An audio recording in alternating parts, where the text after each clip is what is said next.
கர்த்தருடைய பரிசுத்த நாமத்துக்கு மகிமை உண்டாவதாக. இன்றைய நம்பிக்கையின் விதைகளோடு உங்களை சந்திப்பதில் மகிழ்ச்சி அடைகிறோம். யாக்கோபு 3ஆம் அதிகாரம் 4வது வசனம். கப்பல்களை பாருங்கள், அவைகள் மகா பெரியவைகளாயிருந்தாலும் கடுங்காற்றால் அடிபட்டாலும் அவைகளை நடத்துகிறவன் போகும்படிக்கு யோசிக்கும் இடம் எதுவோ அவ்விடத்துக்கு நேராக மிகவும் சிறிதான சுக்கானாலே திருப்பப்படும்.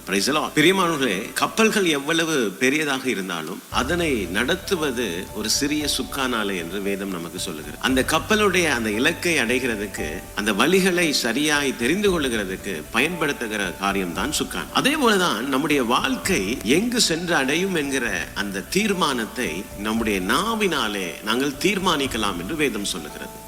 பாருங்கள், தேவன் சொன்ன வார்த்தைகளினாலே உலகங்கள் உண்டானது என்று வேதம் நமக்கு சொல்லுகிறது. நாங்கள் விசுவாசத்தோடு எதை பேசுகிறோமோ அந்த வார்த்தைகள் நம்முடைய எதிர்காலத்தை உருவாக்குகிறது என்று நமக்கு வேதம் சான்று பகருகிறது. பிரியமானவர்களே, தாவீது கோலியாத்தை ஜெயிக்க முதல்ல அவன் செய்த காரியம், அவனுடைய வெற்றியை அவன் அறிவித்தான், தன்னுடைய நாவினாலே அதை பறைசாற்றினான். அதே போலதான் சிறைச்சாலையிலே அடைக்கப்பட்ட பவுலும் சீலாவும் அந்த விடுதலையை தங்களுடைய நாவினாலே தேவனை துதிக்கும் ஸ்தோத்திரங்களாலே அதை செய்து முடித்தார்கள். பிரியமானவர்களே, ரட்சிக்கப்பட்ட ஒவ்வொரு தேவப்பிள்ளையுடைய நாவும் அது வெறுமையானவைகள் அல்ல, அதற்குள்ளே ஒரு ஆவிக்குரிய வல்லமை இருக்கிறது என்று வேதம் சொல்லுகிறது. இன்று முதல் பயத்தை, குறைகளை, தோல்விகளை பேசுவதை தவிர்த்துக் கொள்வோம். தேவனுடைய வாக்கு தத்தங்களோடு நம்முடைய வார்த்தைகளை நாங்கள் இணைத்துக் கொள்வோம். அப்பொழுது நம்முடைய வாழ்க்கை கட்டுகளற்ற, முட்களற்ற பாதைகளூடாக அந்த வெற்றிகரமான அந்த இலக்கை நோக்கி அடையும். பிரியமானவர்களே, கர்த்தர் தாமே இந்த வசனங்களோடு உங்களை ஆசீர்வதித்திருப்பார் நான் விசுவாசிக்கிறேன். தொடர்ந்தும்